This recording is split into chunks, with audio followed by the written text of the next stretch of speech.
My Korean Mafia Boss fiancé cheated. Before I didn't cry. I bought the venue beneath him. Kang Joon-ho built tonight to introduce me as his future wife. 300 guests filled the glass ballroom of the Celestine Crown to watch him do it. Syndicate elders sat beside hotel executives. International investors raised their glasses before a single toast had been made, because that was simply how people behaved in rooms Joon-ho controlled. I walked in wearing the dress he had chosen for me, carrying the calm he expected from me, ready to take the seat that had been reserved for me. Since the invitations went out 3 weeks earlier, the seat was empty when I reached the head table. It did not stay empty for long. Seo Yoona sat down in it before I did, smoothing the front of her gown as if she had been sitting there her whole life. Joon-ho did not look surprised. He looked relieved. I smiled, because smiling cost me nothing. His assistant guided me to a smaller table near the kitchen doors, seated between 2 junior executives who would not meet my eyes. From there, I could see everything I needed to see. The Black-Jade Hairpin glinting in Yoona's hair. The small brass key resting beside her water glass, the kind of key that opened only one door in this entire building. And above the chandelier light, the gold seal on a folder I had personally carried into this venue 3 nights earlier, when no one in this room had been watching. Joon-ho believed he was showing 300 guests his future bride. He was about to show me exactly who he really was, inside a building that had quietly stopped belonging to him. The Celestine Crown had stood on this stretch of waterfront for almost 90 years, long before glass towers and casino dreams ever reached this part of the city. Its ceiling was a single curved sheet of glass held together by iron ribs that craftsmen had shaped by hand in an era when buildings were made to outlast the people who commissioned them.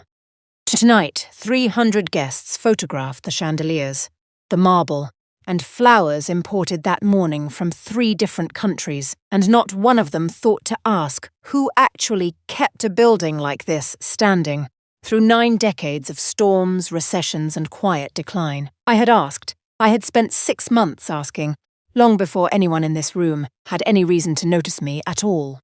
The room moved the way rooms always moved around Joon-ho. Conversations dropped half a register when he stood.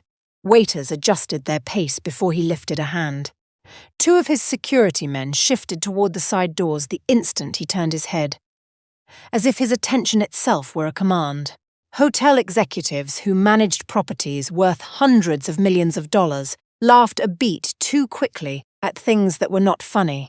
I had watched this kind of obedience my whole life. First, in the hotels my mother managed for families who never learned her name, and now in the empire of the man I was supposed to marry in 6 weeks. Joon-ho rose to give his toast. He spoke about loyalty, about the people who had stood beside him through every difficult season of building Kang Meridian Holdings. He thanked the council elders. He thanked his investors.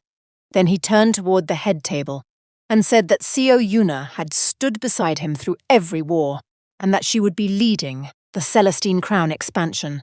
The same expansion I had spent 18 months researching, mapping, and quietly preparing for. He introduced me last, simply as his fiancée. When the photographer asked for the family portrait, Joon-ho reached for Yoona's hand, not mine, and asked her to stand beside him. I sat very still while a camera flash captured the moment 300 people watched me being replaced before my wedding had even happened. Beneath the table, I saw Yoona's fingers brush across Joon-ho's wrist in a slow, familiar circle. The exact gesture he had once told me belonged only to the 2 of us, a private signal meant to calm him during tense negotiations. A waiter, moving quickly between courses, set down a small silver tray beside Yoona's glass. On it sat a single brass key, the kind issued only to the bridal suite on the top floor. The suite that had been reserved under my name for the past 3 weeks, while I prepared for a wedding that suddenly felt very far away. Joon-ho's hand moved across the table, and the key disappeared into his pocket before most people noticed it had ever been there. I noticed. I said nothing. I lifted my water glass, took a slow sip, and let my eyes move calmly across the room, past the hairpin, past the key, past the empty chair beside me that had once belonged to me. I was not confused. I had not misunderstood anything. I had simply learned, a long time ago, that the most dangerous thing a quiet woman could do was let everyone believe her silence meant she had not noticed anything at all. The banquet continued around me the way a current continues around a stone. I ate the meal placed in front of me. I complimented the wine when the sommelier passed our table. I rose for the toast to new beginnings and lifted my glass exactly as high as everyone else's, no higher, no lower. From across the room, I must have looked like a calm woman enjoying her engagement party. I was studying the room instead. I noticed that 3 of the older council members, men who had known Joon-ho since he was a boy learning his father's business, kept glancing toward me with something that looked almost like sympathy. They knew. Whatever was happening between Joon-ho and Yoona, it was not new information to them. It was simply something everyone had quietly agreed not to mention in front of me, the way people avoid mentioning a crack in a ceiling until the day it finally falls. I noticed that Yoona did not look nervous. She looked settled, the way a person looks when they believe a decision has already been made on their behalf. She accepted compliments about the expansion project with the easy confidence of someone who had been promised it for months, not announced to it tonight.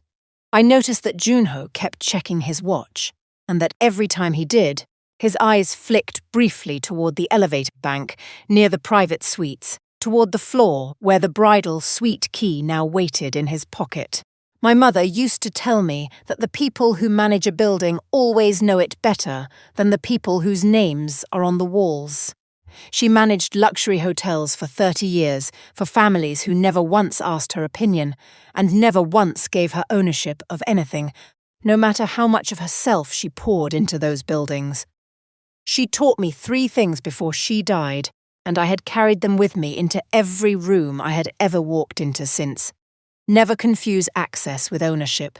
Never depend completely on another person's power. Always investigate what lies beneath an impressive surface. My mother had spent 30 years inside hotels exactly like this one. Properties owned by families who flew in for 2 weeks a year and left the other 50 weeks to women like her. She knew which pipes would fail before the engineers did. She knew which guests tipped well and which ones complained loudly enough to get free rooms. She trained staff, solved emergencies, and once, during a hurricane, personally moved 40 guests to safety while the owner's family stayed in their penthouse in another city, calling every hour to ask whether the building had survived. When she died, the family sent flowers and a card. They did not send a single dollar, because there had never been an agreement that entitled her to one. I had watched that happen for 18 years. I had no intention of watching it happen to myself. I had followed all 3 rules for the past 6 months, ever since I first discovered what the Celestine Crown truly was beneath its chandeliers and marble, and what it was about to become. When the dinner ended and guests began drifting toward the terrace for photographs, I excused myself quietly and walked toward the private corridor near the kitchens, the one staff used to move between floors without disturbing guests. I had walked this corridor many times over the past 3 months, always in the early morning, always with Naomi, always before Joon-ho's people had finished their coffee. Tonight I walked it once more, alone, and asked the night security supervisor, a woman named Pearl, who had worked in this building for 11 years and had quietly grown to trust me. For one thing, could I see the suite access logs from 3 nights ago? I asked. Just the top floor. Pearl did not ask why. She simply turned her tablet toward me and scrolled to the correct date. The footage was brief. Joon-ho, alone, entering the bridal suite at 11 that night, using his master key. Yoona, arriving 11 minutes later through the private staff entrance, the same entrance only senior staff and family were given access to, the door closing. The timestamp did not move again until nearly 4 in the morning. The suite had been reserved under my name for my wedding preparations. I handed the tablet back to Pearl, thanked her, and walked back toward the ballroom with the same composed expression I had worn all evening. Nothing on my face had changed, nothing in my posture had changed, but something inside me had finished. I would not make a scene tonight. I would make a change, quietly, completely, and on a timeline that belonged to no one but me. Joon-ho's penthouse occupied the top 2 floors of Kang Tower, with floor-to-ceiling windows that turned the city into a carpet of gold and white, lights far below. Everything in the penthouse had been chosen to announce success without effort. Italian marble underfoot, a private elevator that opened directly into the living room, art on the walls purchased at auctions. Joon-ho had never personally attended. It was the kind of apartment built to make visitors feel slightly smaller the moment they stepped inside. I had stopped feeling smaller in rooms like this months ago, though Joon-ho had no way of knowing that. He poured himself a drink the moment we walked in, loosening his collar, already moving past the evening, as though it had gone exactly as planned. "You handled tonight well," he said, without looking at me. "The seating mix-up wasn't ideal, but you didn't embarrass me. I appreciate that." I set my small clutch down on the marble counter and watched him for a moment before I spoke. "Is there something happening between you and Yuna that I should know about?" I asked. My voice was even. Not sharp, not trembling. A simple question, the kind one partner is allowed to ask another. Joon-ho's hand paused around his glass for less than a second. It was such a small pause that most people would have missed it entirely. I did not miss it. I had spent 6 months learning to notice exactly these kinds of pauses. He turned to face me, and his expression settled into something practiced, patient, slightly wounded, the face of a man being unfairly accused. "Yuna is an employee," he said. Nothing more. The hairpin was part of tonight's presentation. A piece from the family collection, meant to represent the Kang legacy for the investors. And the room key was a mistake. A waiter's mistake. "You're reading too much into a difficult night." He stepped closer and lowered his voice, the way he always did when he wanted a conversation to feel intimate instead of confrontational. "I need you to trust me," he said, "and I need you not to embarrass me in front of the council with insecurities. Tonight was important. People were watching how you handled yourself." I looked at him for a long moment. I thought about the footage Pearl had shown me. Joon-ho entering that suite alone, Yuna following 11 minutes later through a door reserved for family. I thought about the calming gesture beneath the table, the gesture he had once told me belonged only to us. He had been given a clear, simple chance to tell me the truth. A door had been open in front of him, and he had chosen, deliberately, to lie instead, because he believed I would accept any explanation he offered. Because he believed my love for him was larger than my need for honesty. Because he believed completely that I would never leave. I thought about how easy it would have been a year ago to believe him completely, to let his calm voice and his careful explanations smooth over everything I had seen with my own eyes. I understood in that moment exactly how many other women before me had probably stood in rooms like this. One, listening to versions of the same reassurance, and had simply decided that believing him was easier than losing him. "Of course," I said softly. "I'm sorry. It was a long night." I reached out and touched his arm once lightly, the way I always did when a conversation was ending. He relaxed immediately, the tension leaving his shoulders, already moving on to pour himself a second drink. I excused myself to the guest room we kept prepared. For nights I stayed at the penthouse, telling him I needed to rest before the morning's meetings. He did not ask twice. He never did. Inside the guest room, I closed the door quietly and sat on the edge of the bed for a long moment, listening to him move around the penthouse, humming faintly to himself, entirely unaware that anything in his world had shifted. He believed the conversation was over. For me, it had only just begun. I opened my phone, scrolled to a contact I had not needed to call in 3 months, and typed a single message to the woman who had spent 30 years preparing exactly this moment for me without either of us ever saying out loud what it was for. "It's time, Naomi. File everything." I set the phone down, turned off the lamp, and slept more peacefully than I had in weeks. Quick question before we go further. If you had seen what Nia saw that night, would you have confronted him right there in the penthouse, or stayed quiet until every document was ready? Tell me below. But remember, Nia hadn't shown her strongest move yet. 6 months earlier, I had been sitting in a small archive office, 2 floors below the Celestine Crown's main lobby, reviewing property records as part of a due diligence project Joon-ho had asked me to handle quietly. He trusted my background as a commercial property analyst. He did not know how much that trust would eventually cost him. The Celestine Crown looked, from the outside, like a building that had always belonged to someone powerful. Its glass roof caught the sunset in a way that made every photograph look like a painting. Wedding parties had booked it 2 years in advance. Joon-ho saw all of that, the brand, the bookings, the name recognition, and dismissed the building itself as an outdated structure with a good reputation. His plan, once we were married and the Kang Meridian name was attached to the property, was simple: demolish most of the original building, keep the name, and replace it with a luxury casino hotel that would anchor his expansion into the gaming industry.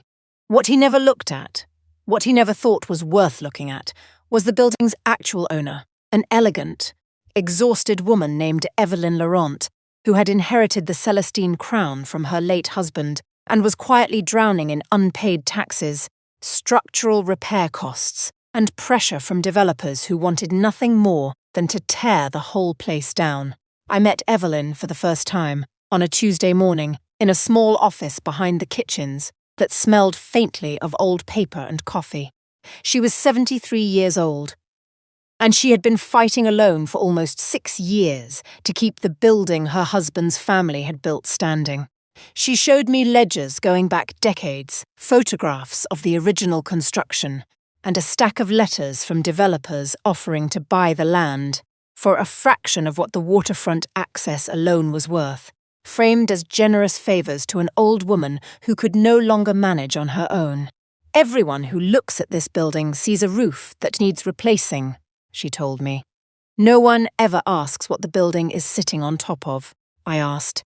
That afternoon, I requested the full property survey, not just the ballroom and the lobby, but every parcel, every easement, every forgotten right attached to the deed since the building was first registered. I looked at it. I looked at all of it. The Celestine Crown was not just a ballroom and a chandelier. The property included 2 abandoned warehouses next door, an entire underground parking structure, with rights no one had renewed in a decade, a private waterfront access road that had been forgotten in a filing cabinet since the 1980s, air development rights above the building that had never been sold, and a narrow, overlooked parcel of land running directly beside a transport corridor. The city had been quietly planning for years. That last detail was the one that kept me awake. I spent the following weeks requesting public records most people never think to look for. Preliminary transport corridor maps filed with the city's planning office, infrastructure budget proposals buried in council meeting minutes, environmental survey reports for the waterfront, and recent land purchases the city had quietly made along the river through smaller, unrelated-looking agencies. None of it promised anything. There was no guarantee the corridor would ever be approved, no confirmation that any of it would happen in my lifetime, but 3 separate signals. The maps, the budget language, and the pattern of land acquisitions were all pointing toward the same narrow stretch of waterfront. Joon-ho saw a forgotten access road. I saw a question the city itself seemed to be quietly asking. Using money inherited from my mother, my personal savings, and financing arranged through a private trust, Naomi had helped me set up years earlier, long before Joon-ho and I had ever met. I purchased the entire Celestine Crown property through a small holding company bearing my mother's family name, Bennett Legacy Holdings. I paid a fraction of what the property was truly worth, because almost no one else believed the property was worth anything at all. Joon-ho believed Kang Meridian would acquire the Celestine Crown after our wedding, as a gift folded quietly into the marriage, the way powerful men often absorb things that belong to the people closest to them. In reality, the purchase had been completed 48 hours before tonight's banquet. He had stood at the head of that ballroom tonight, humiliating me in front of 300 guests, inside a building that had already legally and completely, stopped being his to give away. He did not know. No one in that room had known, except for Naomi, 2 trusted attorneys, and Evelyn Laurent herself, who had cried when she signed the final papers, not from sadness, but from relief that someone had finally seen what her family's building truly was. I sat in the guest room of Joon-ho's penthouse, listening to him sleep down the hall, and thought about how strange it was that the foundation holding up his evening. The floor beneath his polished shoes, the chandeliers above his confident smile, the very air rights over the room where he had asked another woman to stand beside him for a photograph, already carried my name on a deed locked inside a vault, 3 floors below, where he slept. He had spent the evening showing the world his future. He had no idea he was standing inside mine. Naomi Brooks had been my mother's closest friend for 30 years, and after my mother passed, she became something closer to family than friendship usually allows. Her office sat on the 14th floor of a building she had quietly purchased, herself 20 years earlier, back when no one believed that floor was worth anything. She kept a single photograph on her desk, my mother, laughing, taken the year before she died, and she rarely spoke about her own success, though everyone who worked with her understood exactly how formidable she was. She had spent her career as a corporate property attorney, representing hotel groups, international trusts, and wealthy families who often treated her the way they treated my mother, useful, trusted with details, but never truly seen. Naomi saw everything she always had. When I first brought her the records on the Celestine Crown 6 months ago, she did not ask whether I was certain. She asked how quickly I could move. Anger can be challenged, she told me, sliding the first set of documents across her desk. Ownership cannot. Together, we built more than a simple purchase. The holding structure Naomi designed gave Bennett Legacy Holdings, meaning me, full authority over the property and everything connected to it. I could cancel Kang Meridian's management agreement at any time. I could remove Joon-ho's company as the venue's proposed operator. I could suspend the casino-hotel expansion before a single wall came down. I could terminate Yuna's public relations contract, control the building's security, replace its executive board, and decide who was, or was not, permitted inside. Naomi had also written one clause more carefully than any other, the one she called the spine of the entire agreement. Any attempt to threaten, pressure, defraud, or improperly influence the owner of the property would immediately and permanently terminate Kang Meridian's access and negotiation rights, with no appeal. He will try to talk his way around this, Naomi had warned me. Powerful men always do. This clause means there is nothing to talk around. That night, after sending Naomi my message, I did not sleep long. By 5 a.m, I was dressed and quietly packing the small bag I always kept ready in Joon-ho's guest closet. Not out of suspicion, but out of habit. The same habit my mother had taught me. Always be ready to leave a room with dignity. I had just zipped the bag closed when Joon-ho appeared in the doorway, his robe loosely tied, his hair still messy from sleep. For one brief moment, looking at him standing there, unguarded, half asleep, still believing this was an ordinary morning, I felt something close to sadness, not for myself. For the version of him that might have existed if he had simply told me the truth the night before, when the door to honesty had still been open. "You're leaving early," he said, frowning slightly. "We have the venue walkthrough at 9. I won't be at the walkthrough," I said calmly, lifting the bag before he could reach for it. My hand closed around the handle first. His frown deepened. "What are you talking about?" "Nia, we have a wedding in 6 weeks. The council expects." "I know exactly what the council expects," I said. "I've been listening very carefully." He stepped closer, and for the first time, I saw something flicker behind his composure. Not anger yet, but confusion. The look of a man encountering resistance from a place he had never thought to check. "You cannot simply leave," he said. "Everything you have, this life, this future, all of it, exists because of me." I looked at him for a long moment, and when I spoke, my voice was quiet, steady, and absolutely clear. "Before you go to that walkthrough this morning," I said, "you should call Naomi Brooks. Ask her what time she filed the paperwork last night. I walked past him, down the hallway, and into the elevator, leaving him standing in the doorway of his own penthouse with a question on his face that he would not understand the size of for several more hours. By 9 that morning, the Celestine Crown's boardroom, a glass-walled room overlooking the ballroom where the banquet had taken place less than 12 hours earlier, was already full. Joon-ho arrived expecting a walk-through meeting with hotel staff and event coordinators. Instead, he found Naomi seated at the head of the table, flanked by 2 independent auditors, the venue's senior security director, and 3 members of the property's newly reconstituted board. "What is this?" Joon-ho asked, already reaching for his phone.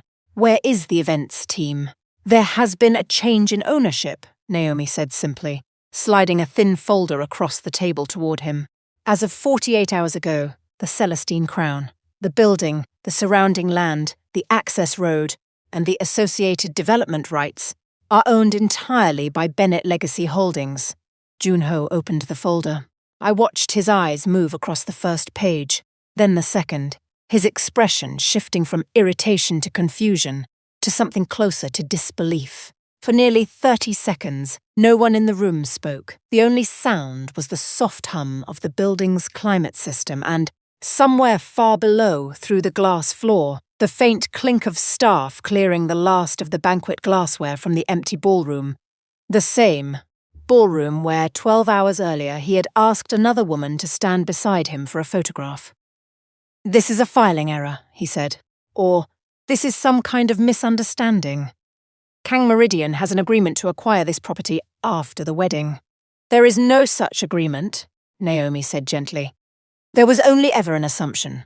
She placed a second document on the table, the original deed, signed and sealed, along with the holding company structure, naming Bennett Legacy Holdings as sole owner, with a signature at the bottom that Joon-ho clearly recognized. "My signature." "This must be temporary," Joon-ho said, his voice tightening. "An emotional reaction. We can resolve this privately, Nia." "This was not filed in anger," Naomi said. "It was filed 6 months ago, in stages, with full legal documentation, long before last night's banquet. What happened last night did not create this agreement. It simply became the moment you needed to understand it." One of the board directors stood. Another quietly closed his folder and slid it across the table. Toward me, not toward Joon-ho. The venue's security director, Marcus, who had worked under Joon-ho's instructions for 2 years, turned to face me directly. "Ms. Bennett," he said, "how would you like security arranged for the remainder of the day?" The secretary at the end of the table, almost without thinking, reached for the meeting agenda and quietly crossed out Joon-ho's name at the top, writing mine above it instead. Joon-ho looked around the table, at the directors, at Marcus, at the secretary, and, for the first time in his life, I think, the room did not rearrange itself around him. It had already rearranged itself around me. Joon-ho stood slowly, gathered nothing, because there was nothing left in that room that belonged to him, and walked out through the same glass doors he had walked through 100 times before as the most important person in the building. No one stood to see him out. No one needed to. If you believe quiet women deserve to be heard before they are forced to prove their power, subscribe and stay with Nia until the end. 3 days after the boardroom meeting, Joon-ho's security team arrived at the Celestine Crown, expecting Marcus to brief them, the way he had every morning for 2 years. Marcus met them in the lobby instead of the security office. "My instructions come from Bennett Legacy Holdings now," he told them. "Any requests from Kang Meridian go through Ms. Bennett's office first." They left without arguing. Men like that did not argue in lobbies. They simply reported back to someone who would decide what to do about it. That afternoon, one of the Hanyul Syndicate's oldest council elders, a quiet man named Director Pak, who had attended every gathering Joon-ho's father ever hosted, requested a private meeting with me at a small tea house near the harbour. He did not raise his voice. He did not need to. "You have done something remarkable," he said, pouring tea for both of us without being asked. "But you should understand something about Joon-ho. He does not forget humiliation. He does not let it sit unanswered. I am telling you this not as a threat, but as a courtesy, because of who your mother was, and because what you have built deserves to survive what comes next. I thanked him for the tea and for the warning. It came 3 days later. The contractor, restoring the Celestine Crown's East Wing, a small family-run firm that had worked on the building for 15 years, received a pre-build call from a Kang Meridian-affiliated holding company. The call offered to acquire the contractor's outstanding invoices at a steep discount, with one condition. The contractor would suspend all work on the property for 90 days while the ownership dispute was resolved. The contractor called Naomi instead of accepting. Naomi read the call log, the holding company's registration, and its connection, 3 layers deep to Kang Meridian once and then read it again. "This is it," she said quietly. "This is the clause?" By the next morning, formal notice had gone out to Kang Meridian's legal department, the Celestine Crown's board, and the city's commercial registry. Joon-ho's attempt to pressure a contractor working on property he no longer owned was, under the agreement he had signed without reading 2 years earlier, as a routine vendor courtesy, exactly the kind of interference the anti-interference clause existed to punish. Kang Meridian's access and negotiation rights, the small, remaining thread connecting Joon-ho's company to the Celestine Crown at all, were terminated permanently, effective immediately, with no appeal. He had not lost anything new that day. He had simply removed his own last door. In the weeks that followed, something began happening that even I had not fully anticipated, though I had hoped for it. The city had been quietly planning a major waterfront redevelopment project for nearly a decade. A transport station, an international convention centre, a new entertainment district, hotels, and residential towers along the river's edge. For years, the project had stalled because the only viable access point for construction ran directly through a forgotten private road and a handful of overlooked parcels of land, my access road. I walked that road myself one quiet morning, before the announcement became public. Barely wide enough for a single car, lined with weeds and a rusted fence no one had repaired in 20 years. Joon-ho had driven past it 100 times without ever asking what it was for. Developers who had ignored the Celestine Crown for years, who had once called Evelyn Laurent's building a charming liability, now called my office every morning. City planners requested meetings. International investors who had spent years trying to enter Kang Meridian's territory suddenly found a far more direct path. Straight to Bennett Legacy Holdings. I did not sell the property. Naomi had taught me years earlier that the people who sell foundations rarely understand what they are giving away. Instead, we negotiated a long-term land lease, a share of future development revenue, equity in the new convention centre, naming rights within the district, permanent ownership retained over the waterfront access route itself. The one piece of land no development could move forward without. The property I had purchased for a fraction of its value, because no one believed an old wedding venue could matter, increased to more than 20 times what I had paid for it. Joon-ho, meanwhile, discovered something else entirely, that the doors which had always opened for him no longer did. He arrived at the Celestine Crown one afternoon, expecting, as he always had, to walk straight through to the executive offices. The young receptionist, polite but firm, told him his name was no longer on the building's access list. His private elevator key card, the one that had worked for 2 years, failed silently against the reader. "Call Ms. Bennett's office," the receptionist suggested. "You can request an appointment." An appointment. Joon-ho had used that word himself many times about other people. Through the glass wall of the boardroom, he could see a meeting underway. City representatives, international developers, Naomi, myself, discussing the very project his empire had spent years trying to gain a foothold in. He stood outside that glass for nearly 10 minutes. No one came to let him in. His own assistant, the young man who had once anticipated Joon-ho's needs before Joon-ho voiced them, was inside that room, taking notes for me. At the beginning, Joon-ho had decided where I was allowed to sit. Now I was deciding whether he was allowed to enter at all. By the time the city scheduled its quarterly development authority meeting, the kind usually attended by a handful of planners and one board local reporter, Joon-ho had decided to make one final move. He arranged for Kang Meridian to issue a public statement the morning of the meeting, announcing that the company remained the lead operator for the Celestine Crown's role in the waterfront expansion, and that reports of an ownership change were a temporary administrative matter. The same morning, a story appeared on a small industry website, unsigned, but written in language I recognized immediately from press releases Yuna had drafted for 2 years.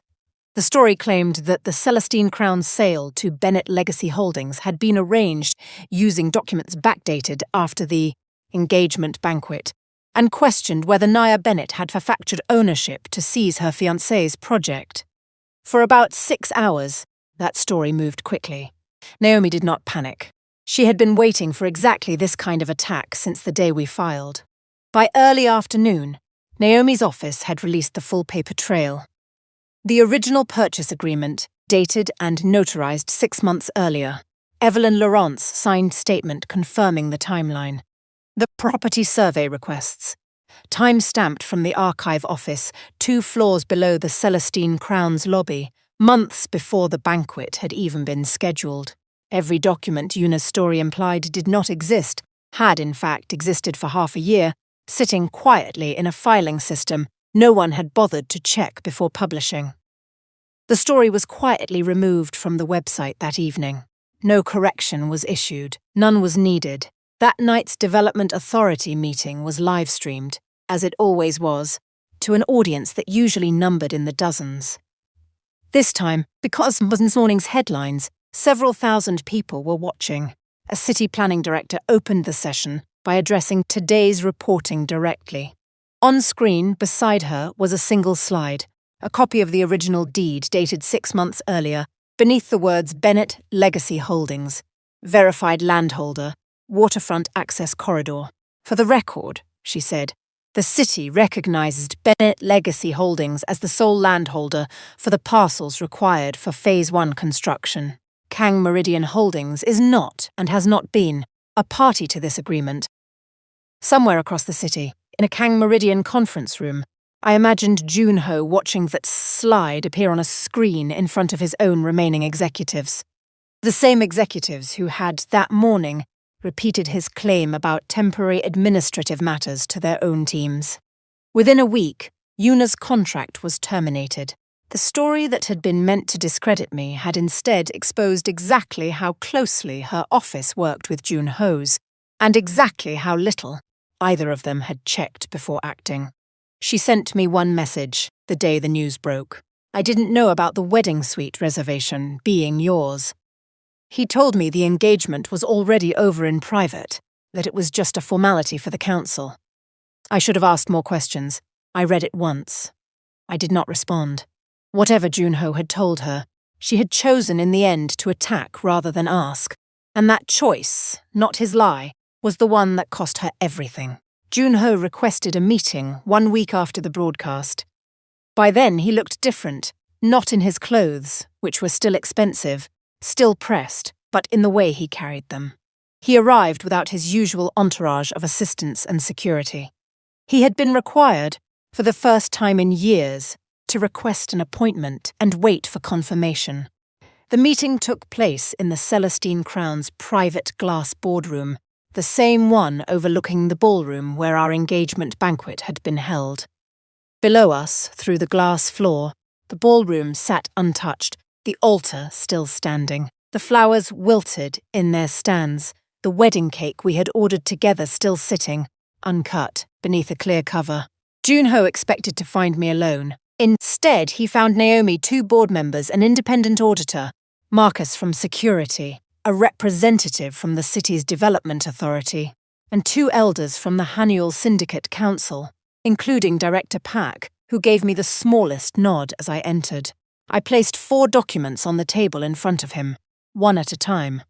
The completed purchase agreement for the Celestine Crown, the termination of Kang Meridian's operating rights, the cancellation of our wedding. The city's preliminary proposal for the waterfront development, with Bennett Legacy Holdings listed as the primary landholder. For a long moment, Joon-ho said nothing. Then he tried, briefly, to threaten, reminding the room of contracts, of relationships, of consequences for those who crossed Kang Meridian. His voice, normally so certain, cracked slightly on the word consequences, as though even he could hear how little weight it carried in this particular room. No one in the room reacted. The threat simply had nowhere left to land. Then he tried to negotiate, offering partnerships, revenue splits, anything that might let him keep a piece of what he had lost. Then, quietly, he apologized.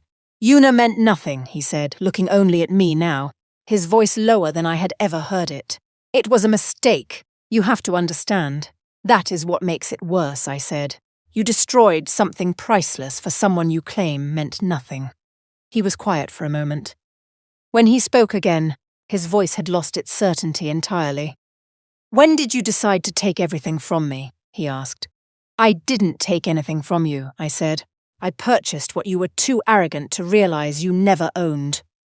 He looked down at the documents, then back up at me, searching for something. An argument, an opening, a version of this conversation where he still held the advantage. There wasn't one. "You took my empire," he said finally. "I did not take your power," I told him. "I stopped lending you mine." The room was silent. Outside the glass, below us, the wedding cake sat untouched in its cover, exactly where it had been left. I stood, gathered the 4 documents, and looked around the table at the people who had quietly, deliberately, chosen which version of this story they wanted to be part of. "This meeting is finished," I said. I did not look back as I walked toward the door.